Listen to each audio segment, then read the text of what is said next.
ボイストレーナーの鶴さんです。皆さんいかがお過ごしでしょうか？今回の動画はですね、SnowMan いたずらな天使ミュージックビデオ、こちらを見て歌声分析をしていきたいと思います。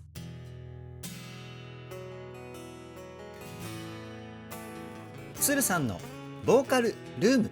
いや、最近 SnowMan のパフォーマンス動画がですね、ものすごいハイペースで公開されていて嬉しいですね。先日はですね、SnowMan の愛のせいでレックビデオ、こちらの歌声分析を公開しました。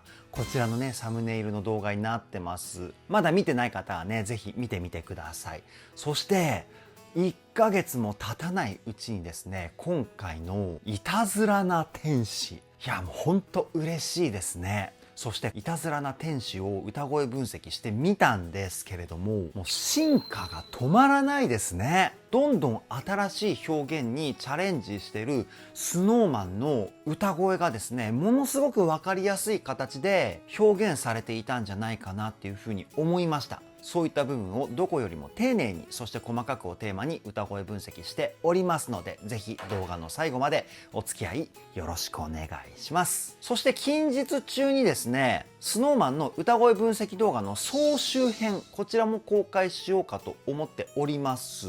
総集編第1弾はですね、僕が歌声分析をしてみて衝撃を受けた歌声、こちらをまとめた総集編をですね、第1弾として公開しようと思いますので、もし公開されたらぜひ見てみてください。鶴さんのボーカルルーム、こちらのチャンネルは私、鶴さんが現在気になっているアーティストの魅力を伝える歌声分析動画をメインで公開しているチャンネルです。今の話を聞いて気になった方はぜひチャンネル登録、高評価よろしくお願いします。それでは早速、SnowMan いたずらな天使歌声分析 GO！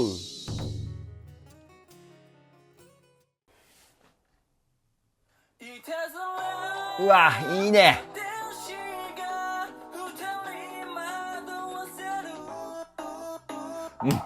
かっこいいね。やっぱ僕は個人的に岩本さんの声って今回のいたずらな天使みたいな R&B の声質ってめちゃくちゃ合うと思うんですけど、スノタンの皆さんどう思いますか？僕ね、この声めちゃくちゃ好きなんですよね。で、声の成分としては鼻の中の鼻腔共鳴というところの響きがメインの歌声になっています。ちょっとだけ鼻声のニュアンスを歌声に混ぜるような発声方法なんですけど、その鼻声の音色がですね、声のツヤ感を表現してるんですよ。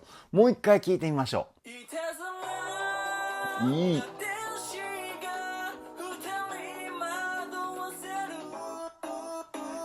この最後ののここいいですよね。めちゃくちゃかっこいい。じゃあ続きいきますよ。え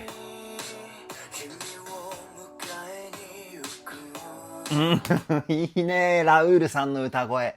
すごく甘くて優しい雰囲気がたっぷりと込められた歌声ですよね。この声はですね、ラウールさんも鼻の鼻腔共鳴の音色がメインになってるんですけど、そこに一つテクニックをですね、プラスしています。どういうテクニックかっていうと、声に息の音を混ぜるウィスパーボイスっていうテクニックです。ため息をしながら歌うようなテクニックなんですけど、それがね、ものすごく心地いいですよね。もう一回聞いてみましょう。ほらほらほら。うん。君を迎えに行くみたいな感じで息の音がこう声から聞こえると思うんですけど、これがウィスパーボイスですね。そして全体的にはですね、そんなに大きい声量を歌っている感じはしないですね。耳元でこう囁いてるぐらいの声量でレコーディングしたんじゃないかなっていうふうに思います。次いきますよ。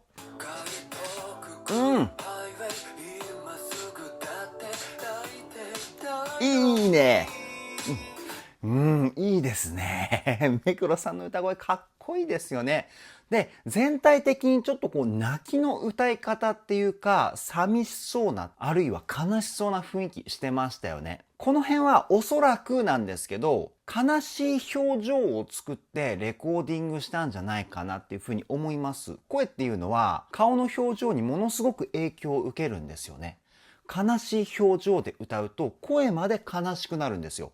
おそらくドラマとかで演技をされる経験を応用してここの部分レコーディングしたんじゃないかなっていうふうに思います。そして口の中がものすごく開いている綺麗な音色がしますね。この音色をですね、口腔共鳴って言います。もう一回聞いてみましょう。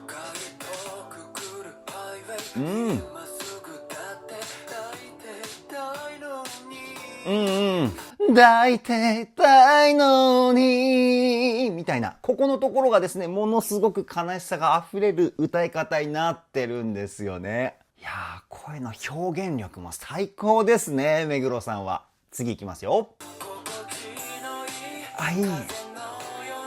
いいね。深澤さんの声やっぱり好きですね。このいい意味であっさりしてる感じがですね、いろんな感情をイメージさせてくれるんですよね。曲の雰囲気によっていろんな色を見せてくれる歌声というか、ほんと唯一無二の個性かなっていうふうに僕は思います。で、声の出し方なんですけど、目黒さんと一緒でですね、口の中の空間、口腔共鳴をメインにして、その声をですね、少しだけ鼻にも入れてるような、すごく器用な声の出し方をしてると思います。もう一回聞いてみましょう。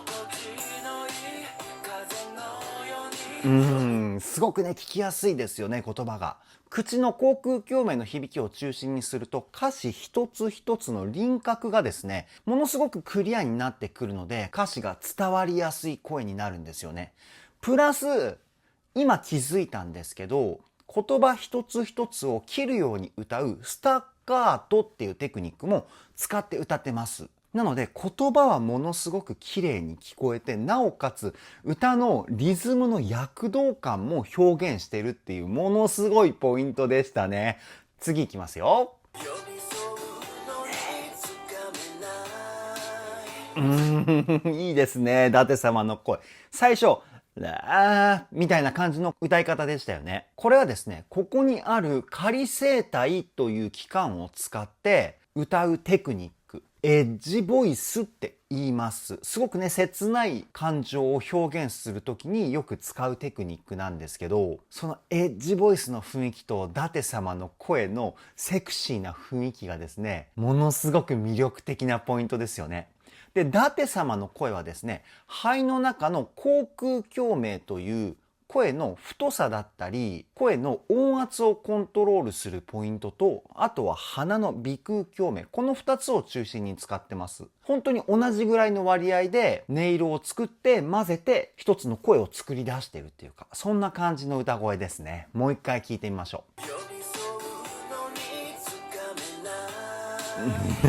う。すごくいいですよね。めちゃくちゃ色っぽいです。次いきますよ。あ、いいね。ここの部分はメインが渡辺さんで、オクターブ上のところで向井さんが歌ってるこのオクターブ関係の歌い方ですよね。これをね、ユニゾンって言います。まあ人によってはオクターブって言ったりするんですけど、基本的には同じ音を2人以上で歌う場合はユニゾンっていう名前。まあなんかね、この辺ね、名前あるんですけど、すごく曖昧なんですよね。一緒に歌ってるっていう人もいるし、ユニゾンっていう人もいるし、ここオクターブで歌ってるねっていう人もいるし、オクターブっていうのはドレミファソラシドの下のドと上のドの音関係、これをオクターブって言うんですけど、まあ伝わればいいかなっていう感じでね、多分この辺は割とこうぼやっとしてる感じのネーミングになってますね。で、このオクターブにしましょうか。今回の説明。オクターブのフレーズが出てくると、ものすごくこう透き通ったようなキラキラとした雰囲気が出てきますよね。これすごく好きなんですよね。で、リズムも完璧に2人で揃えてるから、声の溶け込み感がですね、恐ろしいほどいいんですよね。もう一回聞いてみましょう。ほらほら。ほらほら、すごくないですか？一つの声みたいな。まあ、正確には2つの音は聞こえますけど、なんかこのね、チームワークを歌声から感じますよね。素晴らしいです。次いきますよ。あ、いいね。あー、なるほどね。散らばっていくのところが渡辺さんで、後ろにちょっとこうラジオボイスみたいな加工が入ったのが向井さんの声ですよね。ベイベーベイベーのところ。で、渡辺さんの歌い方なんですけど、胸の胸腔共鳴と鼻の鼻腔共鳴、この2つを中心に歌っていて、でやや鼻の方の音色が強いんですよね。胸が4割、鼻が6割。このぐらいのバランスかと思います。で、最後のロングトーン、クーって伸ばしてるところはもうね、ほとんど息の音でしたよね。すごく切ないような雰囲気がですね、かっこよかったかなっていうふうに思います。そして向井さんのベイビーベイビーはね、これ音楽用語でディストーションっていう音質加工がされてます。人工的にこうね、ザラザラとしたような雰囲気をつける加工法なんですけど、その辺踏まえてもう一回聞いてみましょう。ほらほら。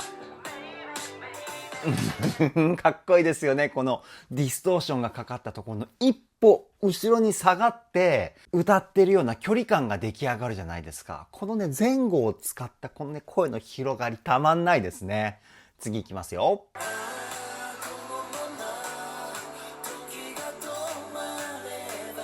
優しすぎるほど優しいですね、安倍さんの声がね。なんか僕が今まで聞いた安倍さんの声の中で一番優しいような歌い方をしていたんじゃないかなっていうふうに思うんですけど、いつもの安倍さんだったら口を割と大きめに開いて言葉一つ一つをはっきりと発音するような歌い方をよくしていたと思うんですけど、今回はですね、あまり口を大きく開かないで、鼻のですね、鼻腔共鳴の音色を強調したような優しい声を作り出して歌っています。この歌い方もすごくいいですね。もう一回聞いてみましょう。ほらほら。あ、いい。時が止ま、このあたりがめちゃくちゃ優しいですよね。なんか大人の優しさみたいなそんな感じの声質に聞こえるのは僕だけでしょうか。どう思いますか皆さん。ぜひね、皆さんの感想もコメントで教えていただけたらなというふうに思います。次いきますよ。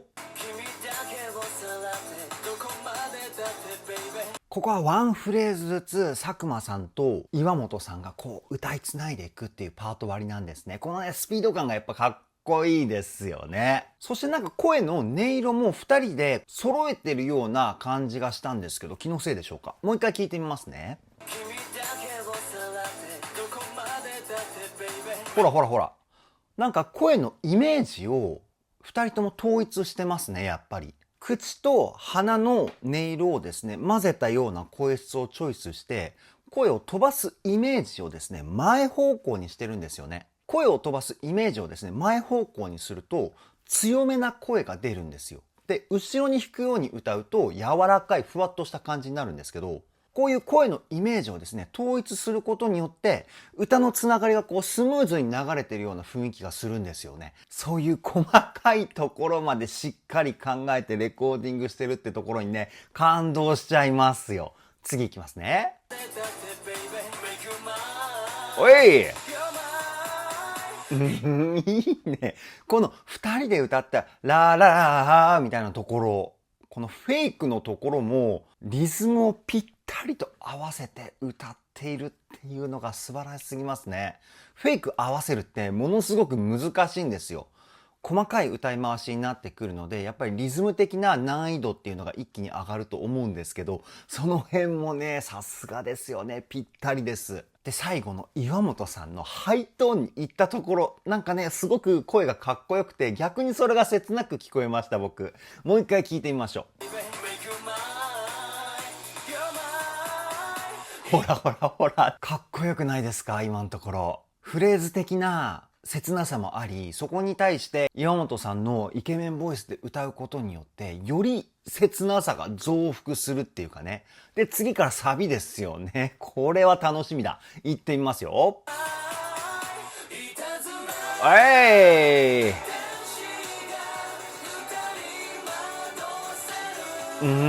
いいね。やっぱりね、この大人っぽい感じがね、最高ですよね。で、このゆったりとしたテンポ感にですね、SnowMan のパフォーマンスもこう激しい感じではなくて、動き的な部分は少ないんだけど、しっかりとかっこいい部分を見せるっていう最高のパフォーマンス。素晴らしい。次行きますよ。いいね。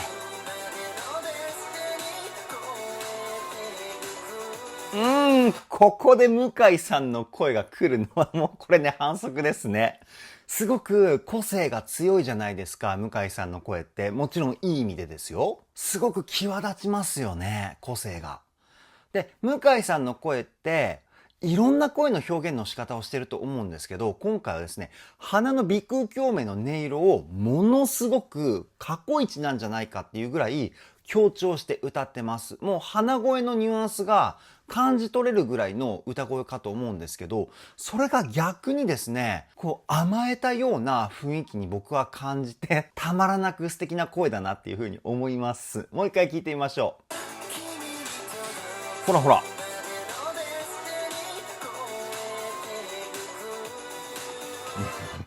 たまらないですね。もうこの声を聞いて惚れちゃう方もね、絶対にいると思うんですよ。それぐらい魅力たっぷりな歌声だったかなっていうふうに思います。次いきますよ。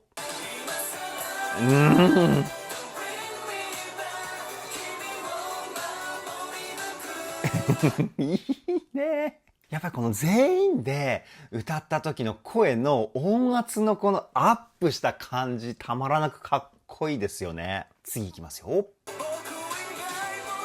あ、いいね。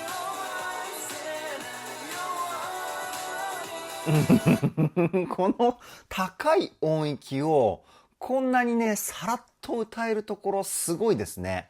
やっぱ岩本さんの歌って声の魅力もものすごいですけど、テクニック的にもものすごいレベルですよね。僕以外もう高い。めちゃくちゃ高い。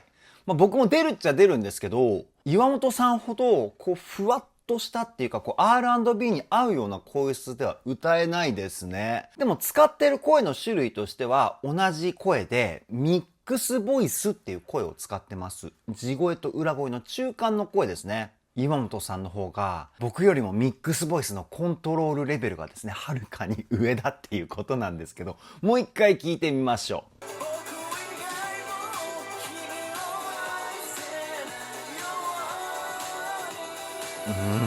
もううっとりしちゃいますよね。声が素晴らしすぎて。個人的にはやっぱこういった R&B を歌わせたら岩本さんかなっていうふうに思います。やっぱり魅力をね、こう大爆発させるメンバーは。次いきますよ。いいね。いいね。ラーララララみたいな、こういう感じの声の出し方ですよね。これどうやって出してるかっていうと、胸の胸腔共鳴がメインなんですよ。で、その声をですね、少しだけ鼻に入れてるみたいなバランス。8割、2割みたいな感じかな。僕が聞いて想像するに。いやー、すごいいい声ですね。さすが渡辺さんですよね。もう一回聞いてみましょう。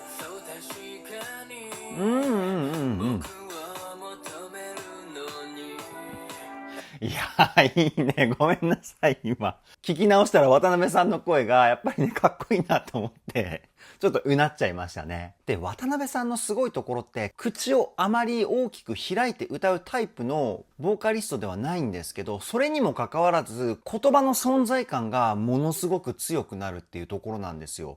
これは真似しようと思ってもできない渡辺さんのものすごい才能なんじゃないかなっていうふうに僕は思います。ほんと最高ですよね。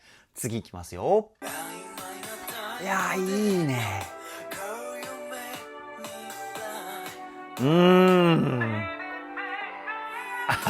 いいね。やっぱラウールさんのこのウィスパーボイス最高ですよね。優しい声で耳元で囁いてくれているような雰囲気がものすごく伝わってくる声かなっていうふうに思うんですよ。この表現力素晴らしいですね。で、最後に佐久間さんの美しい声でのハイトーンね、一気にこのラウールさんが歌ってる音域から佐久間さんが歌う音域のこの上昇具合がですね、ものすごく引き込まれますよね。もう一回聞いてみましょう。いいね。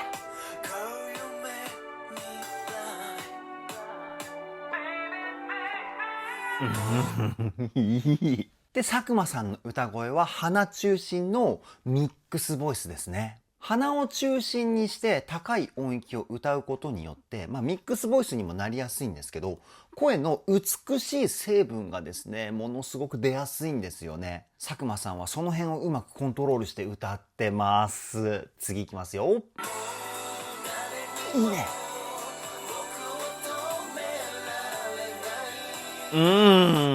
ここは舘様がメインで歌ってるところですかね。ちょっとだけ普段とまた一味違った声の使い方をしてるかなっていうふうに思います。何が違うのかっていうと、鼻のですね、鼻腔共鳴の音色がここではものすごく強調されてる歌声だと思うんですよね。なーみたいな大げさにやるとこういったニュアンスの声を使ってると思うんですけど、これもまたいいですよね。もう一回聞いてみましょう。ほらほら。もう誰にもみたいなこんな感じだと思うんですよ。僕はねちょっと分かりやすいように大げさにやってる部分もありますけど、いやー、舘様のこの声も素晴らしい魅力ありますよね。最高です。次いきますよ。いいね。かっこいい。で、ここで渡辺さんの声ってガンガンこう前に行く感じの声なんですけど、深澤さんの声でちょっと後ろに下がったような声質で表現してるんですよね。ここの部分はですね、二人で一つの声の表現をしてるんですよ。この前後の奥行きを使った表現っていうか、いや、素晴らしいチームワークですよね。で、二人が一緒に歌うところも完璧な一体感を表現していて、なんかすごく広い空間の中から一箇所にスッとこう吸い込まれていくような、そういった雰囲気しますよね。で、最後の渡辺さんのハイトーンのワンフレーズで、その一箇所に吸い込まれたところがこうバーンとこう解き放たれるみたいな、そういう映像がですね、頭の中に浮かんでくるようなポイントかなっていうふうに思います。最高じゃないですか。もう一回聞いてみましょう。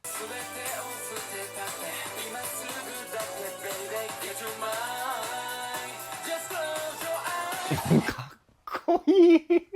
やばいですね、この表現は。いや、今年の後半からの SnowMan の歌声での表現は、個々の個性っていうよりも、なんかグループ単位でのチームワークを取り入れた表現に切り替わってきてるのかなっていうふうに僕は思うんですけど、気のせいですかね。ぜひね、皆さんの意見も聞かせてください。じゃあ次サビいきますよ。はい。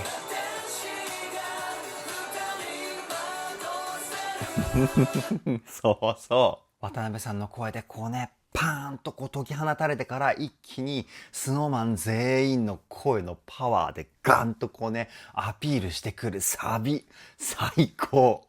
次いきますよ。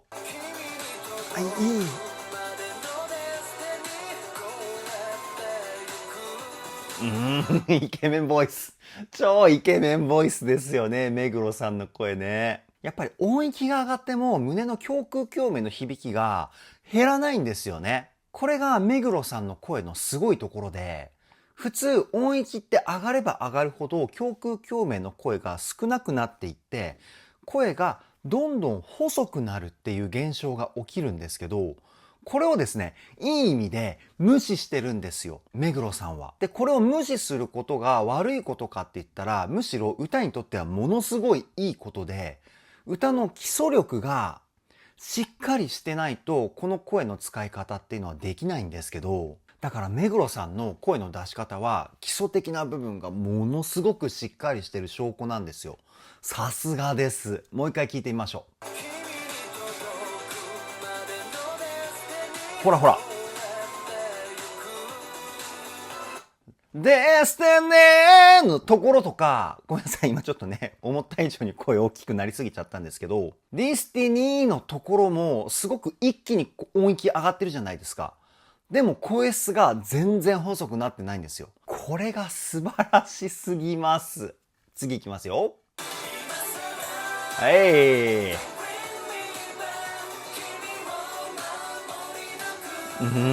いいね。こうゆったりとしたダンスもいいですね。もうスノーマンの魅力がよりこう際立って見えるというか、激しいパフォーマンスは激しいパフォーマンスで、もちろんスノーマンの魅力がもう 120% 発揮されてるとは思うんですけど、こういうゆったりしたやつもねたまらないですよね。次いきますよ。いいね。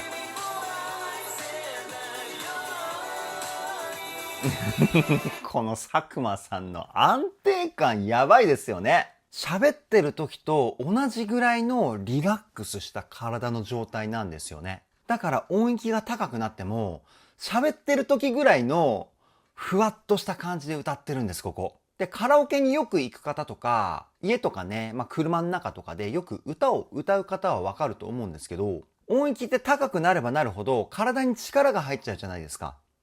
でそうなると、やっぱりこうね、力強い声になったり、辛そうな声になったりするんですけど、佐久間さんはね、それが一切ないですね。ここがすごい。もう一回聞いてみましょ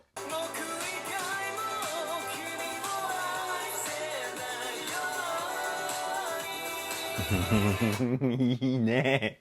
すごく聞きやすい声ですよね。いや、本当に素晴らしいです。おい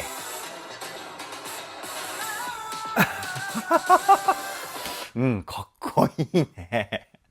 やばいですね。このベッ、ベッベッベッみたいな感じの、このね、決めの部分。めちゃくちゃかっこいい。そして渡辺さんフェイク入ってきましたね。毎回ね、今回はどんなフェイクしてくれるんだろうってね、僕は個人的にね、楽しみの一つでもあります。次いきますよ。いいね。やばくないですか、ラウールさんの今の声。やばいですよね。この声はですね、ラウールさんって鼻の使い方がめちゃくちゃうまいんですけど、この声もですね、鼻がメインです。でも全体的にすごく悲しいような音色になってる。これどうしてるかっていうと、口をですね、縦に開くような形を作って歌ってるんじゃないかなっていうふうに僕は推測します。で、口の奥をですね、ちょっと広げるんですよね。ああ、このまま、時が止まればいい。みたいな。全体的にもう少しウィスパーボイス感が、ラウールさんの声は多いかなっていうふうに思うんですけど、こういう感じで歌ってるんじゃないかなっていうふうに思います。すごい声が出てきましたね。もう一回聞いてみましょう。いい。すごいいい声ですよね。いやー、ラウールさんもこの声の使い方も初めてなんじゃないですかね。どんどん新しいことにチャレンジしてるなっていうふうに思います、スノーマン。次いきますよ。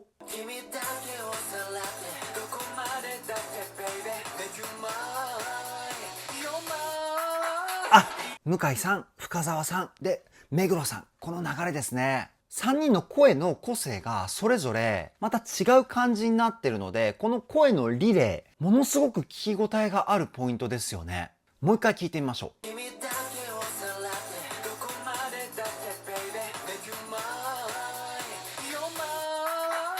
ほらほら。めっちゃ聞き応えあるっていうか、かっこいいですよね。なんか、向井さんの声がものすごくこう無邪気な感じ。そして深澤さんの歌声がすごく優しい感じで、で、目黒さんの声が男らしくてすごくたくましいから、なんかこう力強い感じがして、感情の起伏がものすごく激しいポイントで聞き応えバッチリでしたよね。じゃあ次、最後の大サビですかね。行ってみましょう。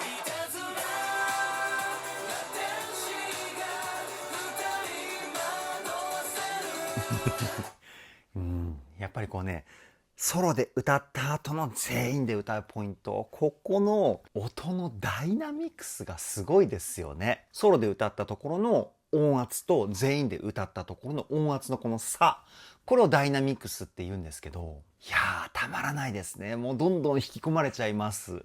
次いきますよ。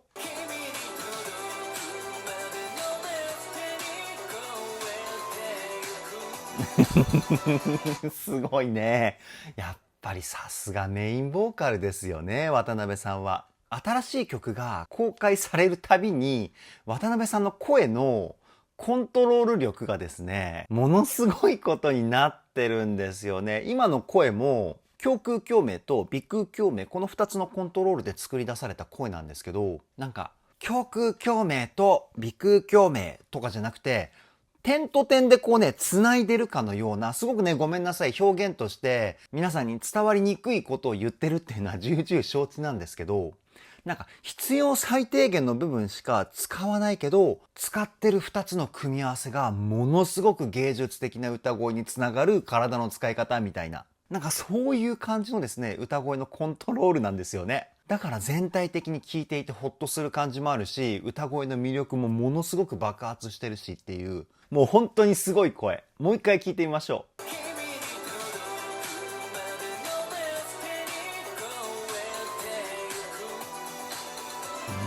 リズムもね、バッチリだしね。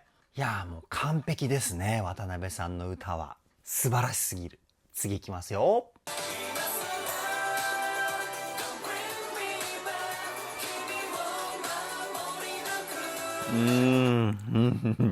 いいね。めちゃくちゃかっこいいですよね。てか、もう本当にいろんなジャンルを歌ってますよね、スノーマン。にもかかわらず、どの曲もめちゃくちゃかっこいい。もう苦手なジャンルとかってないですよね、スノーマンは。あるいは完璧なかっこよさっていうレベルに到達するまで、陰でものすごい努力をしてるか、僕はね、ものすごい努力をしてるんじゃないかっていう風に想像しちゃうタイプなんですけど、いや、ほんと最高です。次いきますよ。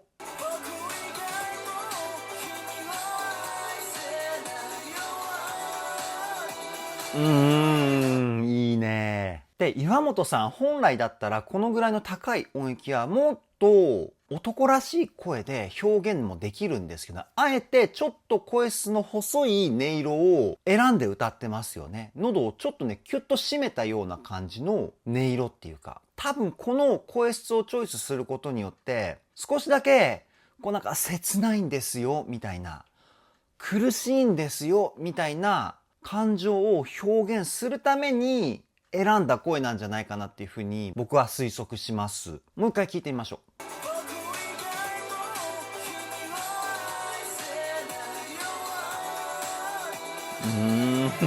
いい、すごくいい声ですよね。いやー、たまらないですね。次いきますよ。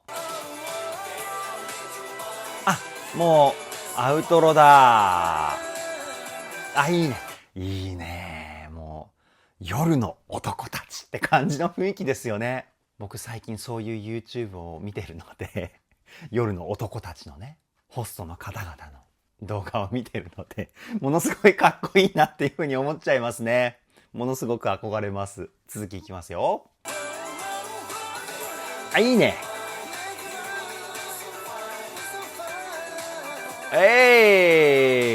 あー、かっこいいね。なんかでも今全員がターンしたからもうここで終わっちゃうのかな。どうなんだろう。もうすぐ次いきます。わ、おい、かっこよ、終わり方。やばいね。カットアウトって言うんですよね。こうズバって終わる終わり方を。いやー、最高でしたね。以上、スノーマン、いたずらな天使。歌声分析はここで終了です。いやー、大人の色気たっぷりの楽曲、それがいたずらな天使だったんではないでしょうか。ものすごい素晴らしかったですね。そして回を重ねるごとにどんどん進化していくスノーマンの歌声、こちらにですね、めちゃくちゃ感動しました。もう限界がないですよね、スノーマンには。これからもスノーマン全力で追っていきたいと思います。それでは今回の動画はここで終了です。動画の内容を気に入ってくださった方はチャンネル登録、高評価よろしくお願いします。ではでは、ボイストレーナーのつるさんでした。